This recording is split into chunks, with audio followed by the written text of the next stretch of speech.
They cut off my hair while I slept, whispering and laughing like little thieves in the night.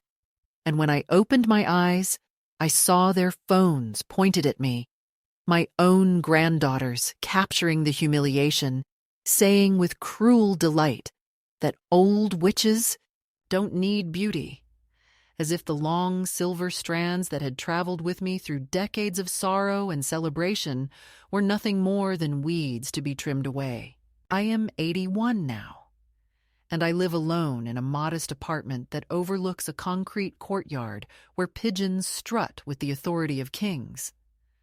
But in that moment, lying in the guest bed of my son's house, with the smell of perfume and nail polish, drifting in from the next room, I realized that I had never truly been alone until that night when my own blood decided that my dignity was a costume they could rip apart for their amusement. The words they used were not shouted. They were whispered with a hiss of confidence, as if they were performing a secret initiation rite into the world of women who are young enough to laugh at the dying light of another's beauty. And though they spoke in giggles, those words were sharper than the scissors they pressed into my scalp. You see, I was not a vain woman, not anymore. Vanity had been burned out of me in the long years of caring for a husband who drank too much, for children who expected dinners hot and beds made while never noticing the swollen fingers that served them. But my hair was the one indulgence I had kept, the one strand of continuity with the girl I once was, the girl who braided ribbons through her dark hair before school dances, the young wife who let her husband undo the pins on their wedding night, the mother who leaned over cribs and homework tables while silver crept quietly into the brown, until one day the mirror returned only a crown of frost. I had accepted that crown. I had cherished it because it was mine. It was history carried strand by strand. And when I brushed it each night, it was not vanity, but prayer, a reminder that I had survived and was still here. So when they cut it off, when they snickered that I looked like a prisoner or a hag, what they stole was not style, but story, not beauty, but the very evidence of my persistence. I lay still at first, pretending to be asleep because the shock froze me, my chest heavy with the weight of betrayal. It is strange how quickly a heart can age in a single moment. At 81, I had already seen coffins lowered into earth, children born and gone to live their careless lives, friends vanished to hospitals and homes, but nothing made me feel as ancient as the sight of those two girls with their bright manicures and shining eyes, my granddaughters whom I had held as infants, now turned executioners of the last fragile remnant of my pride. They had once cried into my apron when they skinned their knees, and now they used my body as material for ridicule. I closed my eyes not to sleep, but to hide the heat that threatened to break, because I would not give them the satisfaction of my tears. The next morning, I avoided mirrors.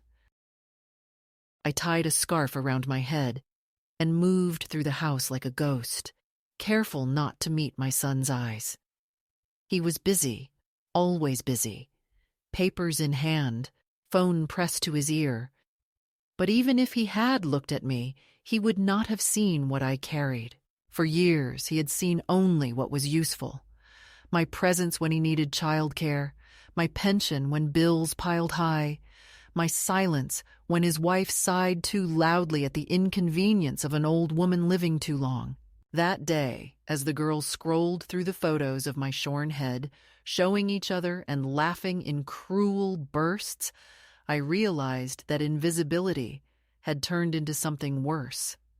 I was not only unseen, but ridiculed, a prop for their amusement. Perhaps you wonder why I stayed silent, why I did not shout or throw the scissors across the room.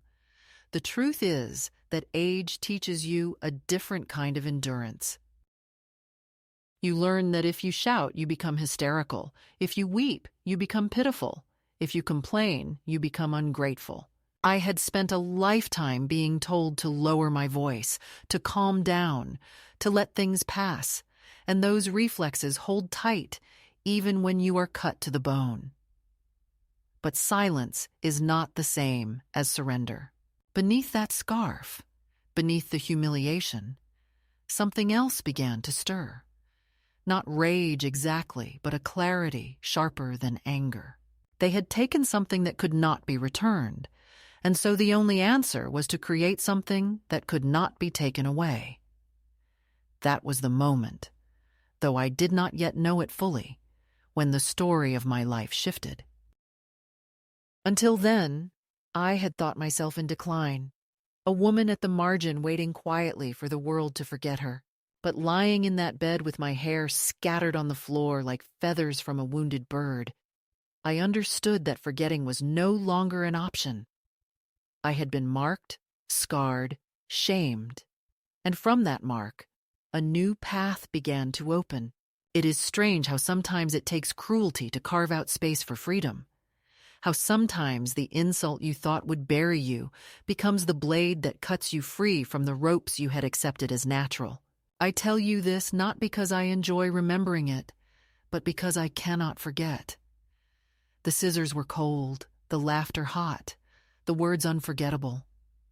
They said, "Old witches don't need beauty."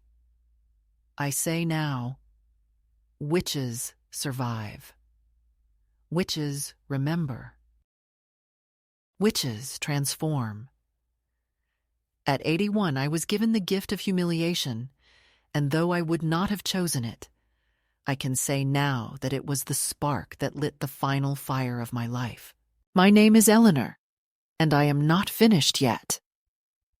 The true wound was not the scissors, nor the laughter, nor even the photographs that floated through the rooms of that house the next morning, as if cruelty were confetti to be tossed and admired.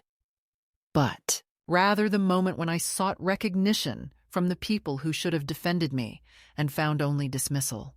I remember walking into the kitchen with my scarf tied tightly around my head, my hands trembling not from age, but from the effort of holding back words that had been pressing against my ribs all night, and my son looked up from his newspaper for no more than 2 seconds, his eyes flicking across me like I was a stranger who had wandered into his dining room by mistake. I said his name once quietly, just to anchor myself in the hope that he might notice, that he might ask what had happened. But he sighed, folded the paper as if irritated by an interruption, and said with that familiar tone of weary tolerance, "Mother, please don't make a scene. They were only playing around, you know how girls are, always doing silly things with hair." I wanted to scream that this was not silly, that this was not play, that this was violence of a different stripe, the kind that does not leave bruises but scars the very image you carry of yourself. But his eyes had already returned to the paper and his coffee, and the chance for acknowledgement dissolved like sugar at the bottom of a cup. His wife entered then, elegant as always, her perfume floating a second ahead of her body, and when she saw me, she smiled with that thin stretch of lips that was not warmth but performance. The smile that said, I was tolerated as long as I kept myself. Small, she placed her hand on my shoulder as though offering comfort, but her voice betrayed the truth. "Oh, Eleanor, it's just hair. Don't be dramatic. You'll look younger now, fresh. Isn't that right, girls?" And from the hallway came the chorus of laughter, the 2 young voices confirming her cruelty.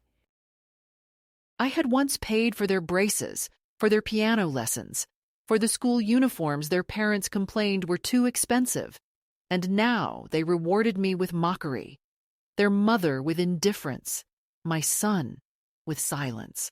That was the catalyst, the moment when humiliation hardened into knowledge. I was not safe among them, not respected, not even considered a full person, only a relic to be used until the shine wore off and then discarded with a laugh.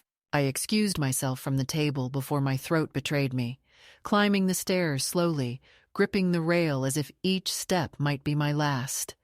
And in the bathroom, I finally confronted the mirror. I had avoided it the night before, convincing myself that if I did not see the damage, perhaps it was not so terrible.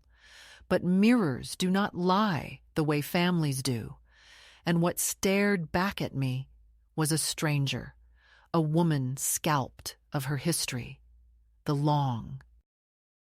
Silver crown hacked away unevenly, tufts jutting like weeds, bald patches shining under the harsh bathroom light. I touched my head and felt the jagged ends scratch my palm. And for the first time in many years, I thought about my mother, how she had braided my hair tightly each morning before school, how she would scold me if I came home with ribbons untied, how she had told me again and again that hair was not vanity but identity, a visible memory of the women who came before us. She had died before I reached 20, and I had kept my hair long as a way of keeping her hand on my shoulder, and now, in a single night, that inheritance was severed. The girls had gone to their friends, the house was quiet, and I locked the bathroom door, though no one would have bothered to follow me. I sat on the edge of the bathtub with the scissors they had left behind, still marked with strands of my silver hair, and I felt the weight of an absurd impulse, the temptation to cut the rest myself, to complete the destruction they had begun. But I stopped, because I knew that if I did it would mean they had won completely, that I had accepted their judgment, and I could not bear to grant them that victory. I placed the scissors carefully into the sink, turned on the tap, and watched the water carry away the tiny hairs, each one a memory, each one an hour of my life that I had lost without consent.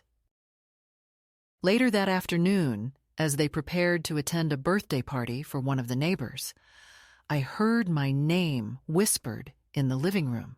They were laughing again, replaying the video, the sound of my startled breath now their entertainment, and one of the girls said, "She didn't even fight back. She just lay there, like she knew it was true." That sentence struck me harder than the act itself, because in their minds, my silence was proof of guilt, proof that I agreed I no longer deserved beauty, proof that old women are witches, burdens, shadows, better shorn and mocked than seen in their fullness. That was when I knew there was no apology coming, no correction from my son, no shield from my daughter-in-law, no remorse from the granddaughters. If I waited for their recognition, I would die waiting. If I allowed myself to stay in that house, I would wither not from age but from erasure. So I began to plot, not revenge but escape, not punishment but reclamation. That night, I packed my small suitcase, the same one I had used on every trip for the last 30 years, its leather worn and softened by time, and I slipped into the guest room where I kept the few things I had brought with me. 2 dresses, a shawl, the old brooch that had belonged to my mother, and an envelope with the last of my savings. I did not know yet where I would go or how I would manage, but I knew I would not remain. The catalyst was complete. I had been stripped, dismissed, erased, and in that erasure I saw a space where something new could be written. I lay awake until dawn, listening to the muffled sounds of their laughter downstairs, the clink of glasses, the echo of a life from which I had been excluded. And I felt something unexpected, not despair, not even anger, but a strange, sharp clarity, as if the scissors had not only cut my hair, but severed the fog that had kept me obedient for so long. They thought they had humiliated me beyond repair. What they had done instead was expose the truth. And once you see truth, you cannot unsee it. That is the real betrayal. And that is also the real beginning. In the days that followed, the wound did not close. It deepened quietly. Because humiliation is not always a single moment of violence, but often a slow erosion that continues long after. The original act, repeating itself in glances, in silences, in the careless way people step around you as though you are a piece of furniture, too large to throw away, but too ugly to display. I remained in that house for a little while longer, not because I wanted to, not because I forgave, but because it takes time to gather the courage to leave, especially when your body is 81 and every step down the stairs feels like a negotiation with your bones. Yet each day that I stayed, I could feel my outline fading, as though they had cut not only my hair, but also the edges of my existence, until I was blurred, transparent, barely there at all. I would come down to breakfast and find the girls showing their friends the photos, their laughter casual and merciless, as if cruelty had already become a story they had polished and rehearsed. One morning, I overheard one of them say, "She looked like a bald doll, like something from a horror film," and they screamed with delight, passing the phone back and forth, the light of the screen flashing across my image, reduced to a meme in their young hands. My son sat at the table buttering his toast, and I waited for him to say something, to remind them that I was his mother, not a joke. But he kept his eyes on the newspaper and let the laughter wash over him like rain on stone. That silence was worse than the laughter, because it confirmed what I already feared. He had decided long ago that my role was to endure without protest, and endurance, in his eyes, meant agreement. The small cruelties multiplied. When I reached for the kettle, one of the girls snatched it and said, "Careful, Grandma. You'll scald yourself, and then who will babysit us?" They laughed again, and my daughter-in-law added softly, "They're just teasing. Don't take everything so personally." But how could I not take it personally when the target was my very face, my very presence, my very worth? Later, when I tried to braid the thin strands that remained, the younger one glanced at me and whispered, "Witches' knots." And though she thought I had not heard, the words burned. I had been called many things in my life: mother, wife, nurse, neighbor, but never a witch until the moment my own descendants chose to label me one. The irony, of course, is that witches survive in stories not because they are weak, but because they are feared, because they carry a power that others try to diminish.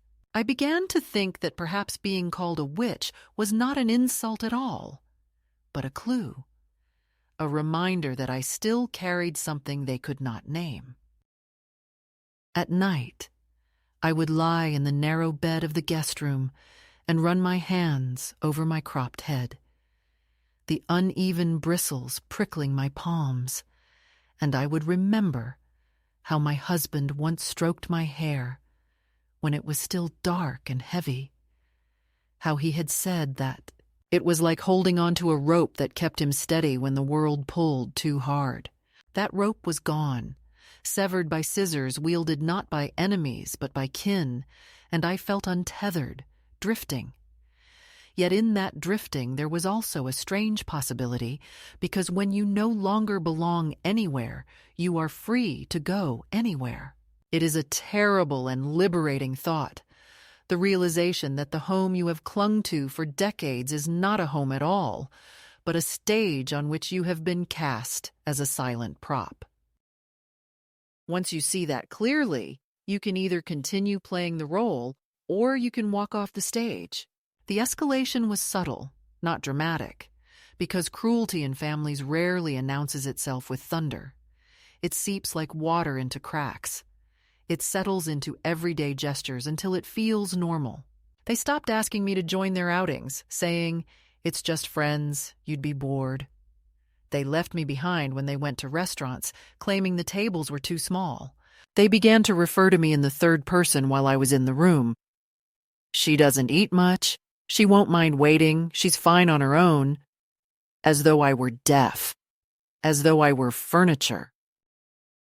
And I stayed quiet because I was gathering, waiting, breathing through the hurt until I could act with precision rather than desperation. I had learned long ago that decisions made in rage rarely serve you well. It is the quiet, deliberate choices that change the course of a life.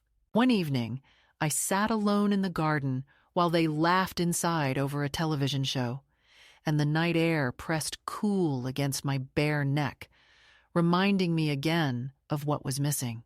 I tilted my head back to see the stars, and I thought of all the times I had carried these children in my arms, of the birthdays I had baked for, of the nights I had stayed awake sewing costumes or mending dresses.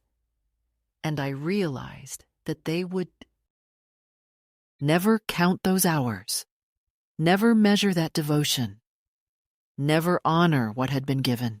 They would remember only what was convenient for them to remember, and everything else would vanish into silence. That was when the bitterness began to harden into resolve. If they could forget me so easily, I would teach myself to forget them in return. The days stretched long, each one heavy with the weight of unspoken words. I moved slower, not because of age, but because of the effort of holding myself together. I felt their eyes on me whenever I entered a room, not with tenderness, but with a kind of mocking anticipation, as though they were waiting for me to stumble, to spill, to prove their version of me correct. But I did not stumble, I did not spill, and in that restraint I found a quiet strength. They thought they were diminishing me, but in truth they were chiseling away at the illusions I had built around them, exposing the reality beneath. The more they laughed, the clearer I saw. I began to prepare in secret. I checked the balance of the small account they did not know about, the one I had kept from before my husband died. I folded my dresses carefully, planning which would travel best. I wrote down the number of a cab service. These were small acts, invisible to them, but to me they were steps toward freedom. They believed I was shrinking, becoming smaller each day, but inside, something was expanding, filling with air, ready to rise. The escalation, then, was not a sudden explosion, but a steady drumbeat, each laugh, each dismissal, each indifferent shrug adding weight to the scale until it tipped. They thought they had broken me by cutting my hair, but all they had done was sharpen my vision. And once you see clearly, you cannot remain where you are. The cruelty had turned ordinary, and in its ordinariness I discovered the extraordinary truth. I was done being their silent victim. I was still alive, and while I remained alive, I had the power to move, to change, to reclaim. That knowledge hummed beneath my skin like a second pulse, invisible to them but undeniable to me, and I knew it would not be long before the first real step out of their house became the first real step back into myself. The shift began, not with a dramatic declaration, but with something quieter, a moment that would have looked ordinary to anyone else. But for me, it was the first real breath I had taken in years. It happened in the mirror of a small salon tucked between a laundromat and a bakery on the edge of town, a place I had passed many times during visits, but had never dared to enter. Because women like me are taught to become invisible in such places, to leave beauty and its rituals to the young, as though our need for dignity expires the moment our skin begins to fold. But that morning, After tying and untying the same scarf 3 times, I could not bear the sight of myself as their victim any longer. The uneven tufts on my head were not only ugly, they were a constant reminder that I had been treated as less than human, and if I continued to cover them, I would remain in the role they had written for me. So I walked out of the house, ignoring my daughter-in-law's distracted question about where I was going, and I followed the cracked pavement to the salon, my heart thudding like it used to on the first day of school. Inside, the air smelled of chemicals and hairspray, sharp but strangely reassuring, because it was the smell of possibility. The woman behind the counter glanced up, and I saw in her eyes the calculation I had always feared, that quick measurement of age and worth. But then she smiled and said simply, "How can I help you?" And that was enough to steady me. I sat in her chair, the cape wrapped around me like a shield, and when she asked what I wanted, I surprised both of us by saying, "Something new, something that belongs to me, not to them." She did not laugh or dismiss me. She nodded, combed through the ragged remains of my hair, and began to cut with deliberate care, transforming cruelty into shape, shame into style. Each snip was a release, a letting go of the humiliation that had been knotted into those uneven strands. I watched as clumps fell to the floor, but this time they were not symbols of loss. They were the shedding of skin, the discarding of a past I no longer intended to carry. When she finished, I barely recognized myself, and for a moment that frightened me. But then I realized recognition was not what I needed. What I needed was ownership, and what stared back at me was not the ghost I had been, but a woman sharpened by survival. My hair was cropped close, silver shining without apology, my face clear and unhidden, and I felt taller, though my body had not changed. The stylist asked if I wanted color, and I almost said no out of habit.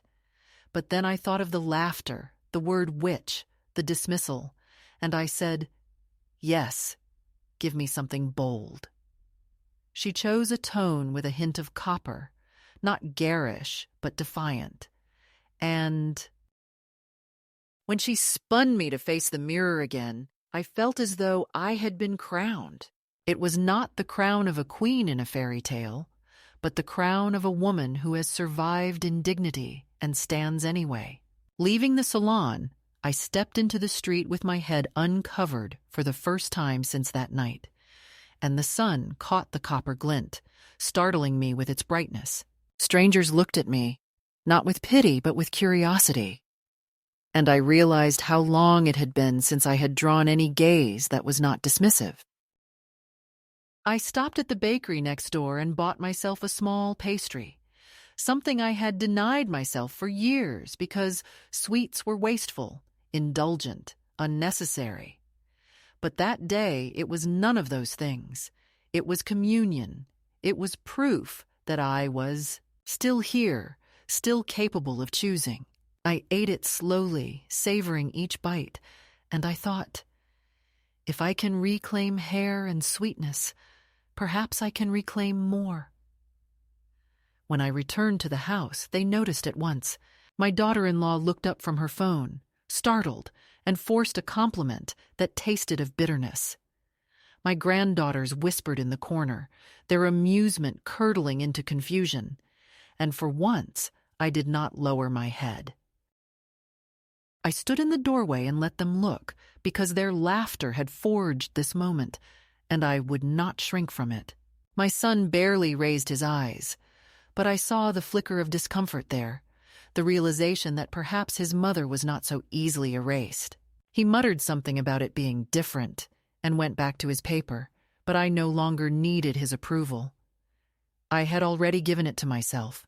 That night, when they left for dinner with friends and I was alone in the house, I opened the small box where I kept the few treasures I had carried with me. Inside was my mother's brooch, a delicate piece of glass and metal shaped like a starburst, old-fashioned but enduring. I pinned it into my new hair, just above the ear, and looked at my reflection. For the first time in years, I smiled, not because I wanted to be polite, not because I wanted to reassure others, but because I saw myself unbroken. I whispered her name, my mother's name, as if calling on her spirit to witness what had been restored. The midpoint was not a triumphant march or a dramatic confrontation. It was a simple act of stepping into a salon and out again as someone who had chosen rather than accepted, someone who had claimed rather than begged. That shift was quiet, almost invisible to those around me, but it was the hinge on which everything turned. Once you taste agency, you cannot return to silence. Once you crown yourself, no one can strip you bare again without your permission. And I knew then, as surely as I knew the years behind me were longer than those ahead, that I would not die as their victim. I would live, however many days were left, as my own woman. The first days after the haircut carried a strange lightness, like I had stepped into a different season of myself, one where the air was sharper and the ground more solid beneath my feet. But that lightness was quickly tested because the past is never content to release you once you start to pull away. It always returns with claws sharpened, and in my case, it returned in whispers, in letters, in the sudden weight of pressure, disguised as concern. At first, it was the looks from the girls, who no longer laughed so loudly but who studied me with narrowed eyes, as if trying to decide whether their prank had backfired or whether I had simply gone mad. And then it was my daughter-in-law who began to ask too many questions, her voice syrupy with false sweetness. "Where were you all afternoon, Eleanor? You didn't answer when I called your name. You didn't take your phone, did you? You should always take your phone at your age." The words seemed innocuous on the surface, but beneath them was the attempt to tighten the leash, to remind me that freedom was suspicious, that independence was dangerous, that I was meant to stay within the boundaries of their schedule and their gaze. When I ignored her suggestion, the boundaries thickened.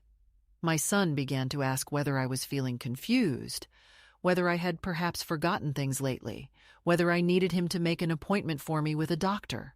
He couched it in the language of care, but the subtext was clear. An old woman who dares to look different, who dares to act outside expectation, must be losing her mind. I wanted to laugh in his face, but the truth is, his doubt stung, because part of me feared that maybe I had gone too far, that maybe changing myself at 81 was ridiculous, that maybe it was easier to fold back into their version of me. Yet every time I touched my new hair, every time I caught the copper glint in the corner of a window, I remembered that the ridiculous thing was not my defiance, but the decades I had spent bowing my head. The pressure escalated further one evening when I found an envelope on my pillow written in my granddaughter's hand. Inside was a crude drawing of a witch with wild hair and a crooked nose, a pointed hat tilted, and beneath it the words, "Grandma's New Look." No one admitted to leaving it there, but I recognized the handwriting, and what chilled me was not the childish cruelty, but the fact that it had been placed carefully on the pillow where I lay my head each night, a deliberate invasion of my most private corner, a reminder that even in sleep I was not safe from mockery. I folded the drawing and placed it in my bag, not because I wanted to keep it, but because I knew one day I would need the evidence, not for them, but for me, proof of how far they were willing to go to erase my dignity. I thought perhaps that would be the limit, that cruelty would remain domestic, hidden within the walls of their polished house, but I underestimated their appetite. A few days later, While walking past the living room, I overheard my son speaking on the phone, his voice lowered but sharp, saying things like, "She's unpredictable lately," and "I'm worried about her judgment," and "Maybe it's time we discuss." Long-term options, I knew exactly what those words meant. Nursing homes, guardianship, the quiet legal maneuvers that strip a woman of her last scraps of independence under the guise of protection. My knees trembled, but I forced myself to keep walking, because if I showed fear, I would be confirming their narrative. Inside, however, a new resolve hardened. If they were preparing to cast me aside formally, I would have to move faster, claim myself before they could claim me.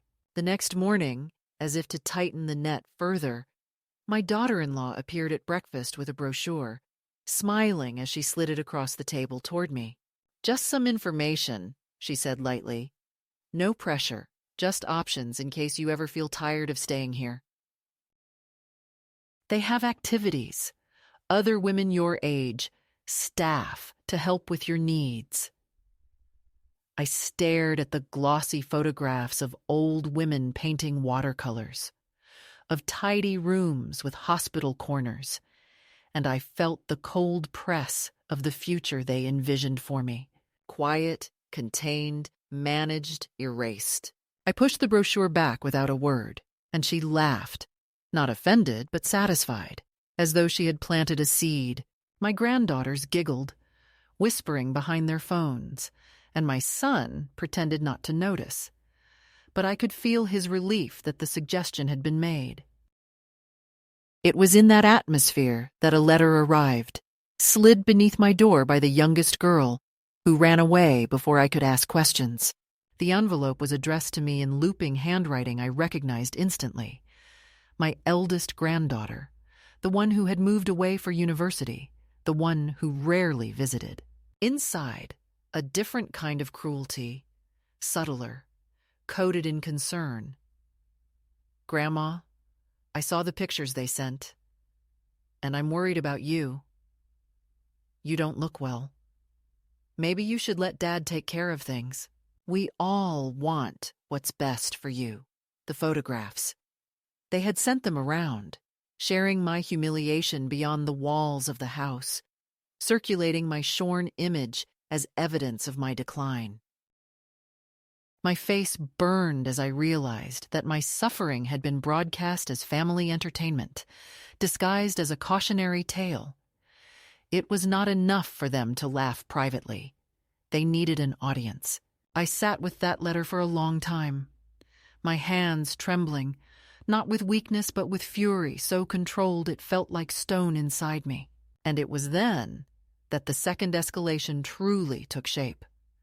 I understood that they would not stop until I was removed, silenced, institutionalized, turned into a memory that cost them nothing. My survival depended on more than defiance. It required strategy. I began to set aside cash from my pension, little by little, hiding it in the lining of my suitcase. I visited the bank when they thought I was at the market, confirming that my private account still existed. I memorized addresses of places I might go, shelters, small rentals, anywhere that would take me on my own terms. Each of these actions was small, invisible to them, but together they formed the scaffolding of escape. The testing grew sharper. At dinner one night, my granddaughter reached across the table and plucked the brooch from my hair, laughing as she dangled it in the light. "Look, even witches wear jewels," she said, and her sister shrieked with laughter. I reached for it calmly, though inside I was trembling, and I said in a voice lower than they expected, "That brooch belonged to a woman stronger than you will ever be." For a moment, the table froze. The laughter stalled, and I saw in their eyes the flicker of unease. My son cleared his throat, muttering about jokes gone too far. But the damage was done. They had glimpsed that I was no longer passive, that the witch they mocked might have teeth, and yet the greatest pressure came not from them directly, but from the world they enlisted. One morning, the phone rang, and when I answered, a polite voice introduced himself as a lawyer representing my son. He spoke of ensuring my welfare, of securing my assets, of making arrangements for my comfort. My blood ran cold as I realized how quickly the net was tightening, how my own money, my own life, could be turned into their property under the excuse of care. I ended the call abruptly, but the echo of his voice stayed with me all day, a reminder that the second escalation was no longer private. It had entered the realm of documents, signatures, legal cages. That night, I did not sleep. I sat by the window with the witch's drawing in one hand and the lawyer's card in the other, and I understood that the humiliation had evolved into something larger, more dangerous. This was no longer about hair or laughter. This was about erasure, complete and final. And yet, instead of despair, I felt a rising heat inside me, something ancient and powerful. The fire of every woman who has been dismissed, controlled, silenced. If they saw me as a witch, then a witch I would be, not the crone of their insults, but the survivor of their cruelty, the architect of my own liberation. The second escalation was their attempt to bury me. It would become the soil in which I planted my return. I chose the day of their charity gala, not because I wanted an audience, though I understood the power of witnesses, but because that was the night when their world of polished surfaces and curated smiles gathered under chandeliers to congratulate itself on benevolence. And I decided that if I was going to end the story they had written for me, I would end it in the very room where appearances were currency, so that the truth could not be quietly folded into a drawer and mislabeled as confusion.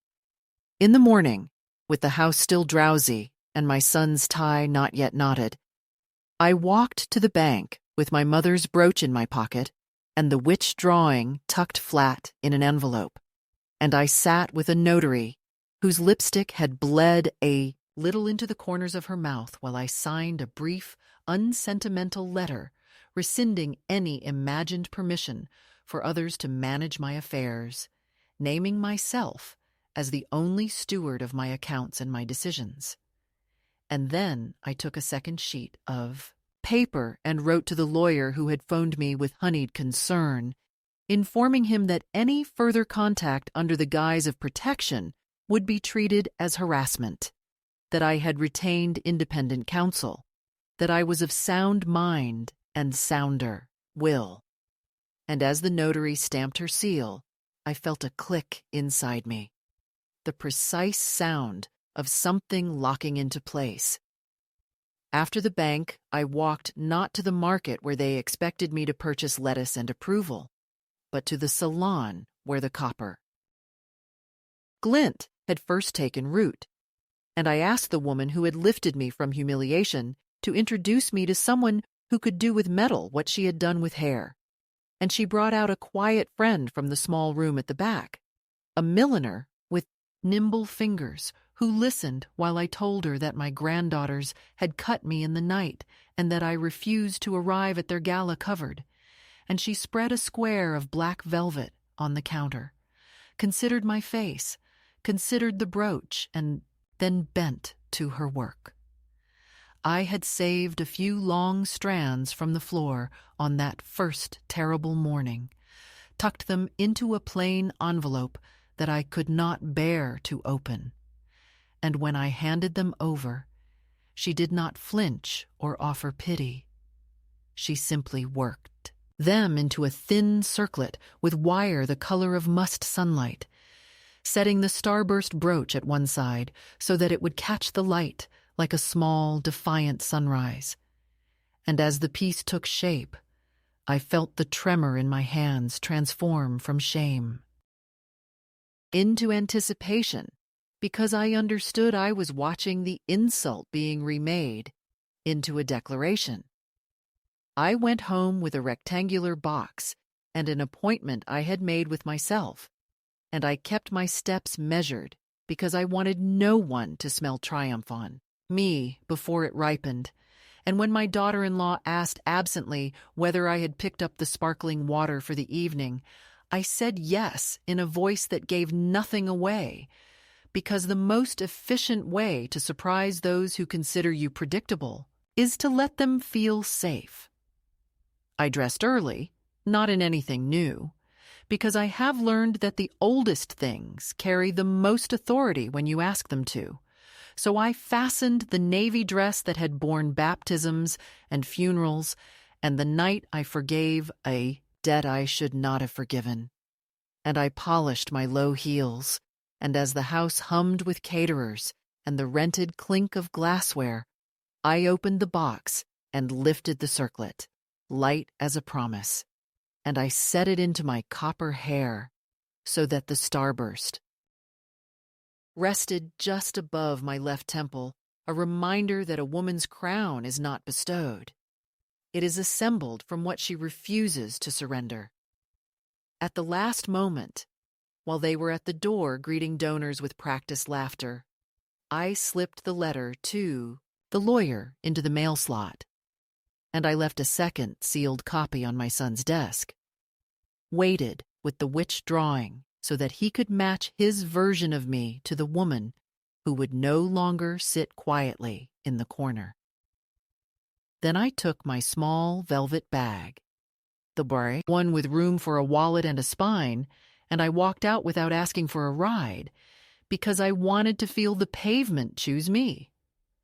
The hotel ballroom was all ice and light, tall arrangements of flowers straining upward as if trying to escape their vases, and the women wore what money believes it can buy, and the men wore what power looks like when it is bored. And on the wall by the registration table, a board with donor placards glittered with names that were really advertisements. And I stepped to the desk and gave my own name, first and last, voice steady, and I took the simple paper wristband the volunteer offered me. And when she looked up to admire the starburst at my temple, she smiled without irony and said, "You look magnificent." And I let the word rest a moment before I carried it with me like a talisman. Inside, I did not skirt the edges, as I have done so many times in the rooms of other people's certainty. I walked through the middle, past frosted cakes and tart conversation, and in that river of silk and teeth, I found my son at last, standing with his wife near the silent auction table, where experiences were arranged, beside baskets like pets to be chosen. And he looked at me as if I were an apparition, something inconvenient conjured by a story told too often, and his wife's mouth shaped a compliment that could not locate the air. And before either could recover, I said, "Good evening. I came to see the fund named after the girl who died, because no one believed her illness, and to add my name to the list of those who will not be doubted again." And I took from my bag the donation form I had filled in at home, and wrote a sum that would startle them. Not ruinous, I am not reckless, but enough to claim a square of the board. And I wrote that the inscription, should there ever be one, must carry my mother's name. Because if you are going to correct a record, you may as well correct it 3 generations deep. My son began a sentence about confusion and timing, but I lifted a hand the way I once did when he was small, and spun with the thrill of his own noise. And I said, "A courier picks up certified mail at 9 in the morning. Your lawyer will have my letter by noon. And there is nothing for you to decide about me ever again." And the calm in my voice must have surprised him, because he went silent. In that way men do when the ground underfoot declines, to continue pretending it is a carpet. My granddaughters were there, of course, hovering at the edge of the ring of adults, their phones nervous in their glittering hands. And I turned to them, not to scold, not to teach, because that work was never a grandmother's alone, but to say plainly that I knew exactly what they had done, and that if they ever felt such laughter rise again at the sight of a woman's vulnerability, they might ask themselves whether someone once laughed at them first, and whether they would be the last link in that cold chain, or the one who snaps it. And before they could reply, the photographer hired by the committee arrived like a mild storm, efficient and bright, and asked if he might take a portrait of me by the donor board, because the light loved my hair, and I said yes, because sometimes dignity requires documentation. And I stood with my head turned slightly, so the starburst would flame, and the circlet would be seen, not as ornament, but as decision.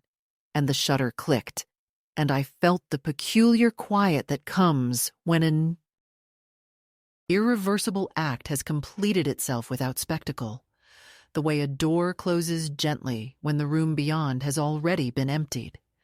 The evening did not end in argument. There was no scene to be narrated later with edits. There was only the slow circulation of guests around me. A handful of women approaching to say they wished they had cut their hair on their own terms. A man with a daughter. My granddaughter's age saying that he would think about the jokes he tolerated. A committee volunteer, writing my mother's name very carefully on a line where mine could have been. And somewhere behind all that, the soft panic of people who now understood that the person they had mistaken for furniture had decided to be architecture. When I left, I did not look back to see who watched. I felt the crowd sit weightless and sure, and in the hotel lobby, I paused only to breathe in the scent of flowers arranged to look like permanence. And then I stepped into the night where the air was colder and cleaner and faithful. And as the automatic doors parted, I heard, faintly, one of the girls say she looks beautiful, and it did not sting or soothe. It simply proved what I had known when the milliner's wire circled my head, that beauty is not what they grant you, it is what you claim when you stop asking. I did not walk out of that story carrying triumph like a trophy, because life does not grant such neat endings, not at 81, not after decades of silence. But I did walk out carrying something far rarer, something steadier, and that was peace, the kind that comes when you no longer wait for permission, when you stop rehearsing explanations for people who will never listen, when you release the desperate hunger to be seen by those who have already decided to look past you. After the gala, after the letters, after the photographs and the lawyer's careful threats, the noise began to fade, not because they stopped speaking, but because I stopped hearing. I stopped translating every word into a question about my worth, and without that translation, their voices shrank into background static. Nothing more. What remained was the quiet pulse of my own choices, the daily rhythm of mornings spent working, afternoons walking, evenings seated at a small wooden table with Joyce and her cat. The kind of rhythm that is not glamorous, but is entirely mine. I had thought freedom would feel like flight, dramatic and blinding, but instead it felt like planting, like settling roots into soil that no one else had chosen, a groundedness that had eluded me all my life until I allowed myself to become unbeholden. The greatest gift was not the crown or the coat, or even the letters I wrote to sever the cords that had bound me, though all of those mattered. The greatest gift was the discovery that invisibility is not always a curse, that sometimes it is protection, a cloak under which you can quietly rebuild. And I learned that I could live without their applause, without their acknowledgement, without their approval, because I had finally tasted something richer: my own recognition. I looked in the mirror each morning, not to mourn the lines or to lament the hair that would never again be long, but to nod at the woman staring back, to say simply, "You are here," and that is enough. Kieran's visit lingered with me, not because it reopened wounds, but because it confirmed that blood does not always betray itself entirely, that sometimes one branch grows differently, softer, stronger, reaching for light when the rest of the tree has twisted into shade. He did not ask me to return. He did not demand that I forgive. He did not cloak his words in guilt. He only asked to see me, to sit with me, to remember. That was enough, more than enough. And in the quiet of that motel room, I understood that connection does not need to be wide to be real. It only needs to be honest. And even a single thread of honesty can hold you more securely than 1,000 ropes. Of duty, when I watched him walk back toward the station, shoulders squared, a man carrying both his own life and the memory of mine, I felt something loosen in me at last. Now, when I sit on the porch in the evenings, the air carrying the faint smell of rain and wood smoke, I do not count what I lost. I count what I claimed. I claimed mornings where my hands earn my own money. I claimed afternoons where my feet take me wherever they please. I claimed evenings where my laughter, however small, does not echo against contempt, but mingles with another woman's weary humor.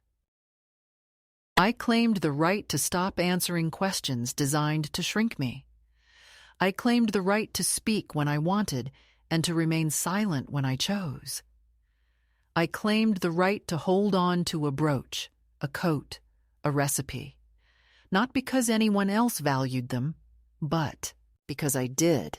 That is what freedom means at my age, not the absence of loss, but the abundance of choice.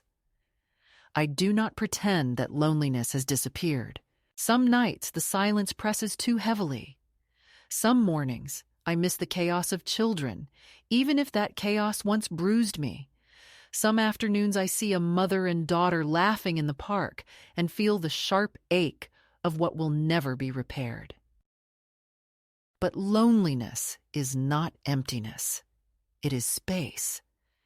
And I have learned to fill that space with the sound of my own steps, the weight of my own presence, the quiet certainty that I am enough company for myself. That is not the lesson I expected to learn this late, but perhaps it is the most important one. So this is where I leave it, not with a bang, but with a breath, not with revenge, but with release. They cut my hair in the night. They laughed at me. They called me a witch. They tried to lock me into silence, into absence, into dependence. And yet here I am, head lifted, voice steady, hands sure. I do not need them to see me anymore.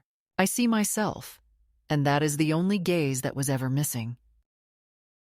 If you are listening, if you are a woman who has been told she is too much or not enough, who has been trimmed down until only the outline of her usefulness remains, know this. You can step away, you can begin again, you can crown yourself without, asking, I am 81 and I am not finished.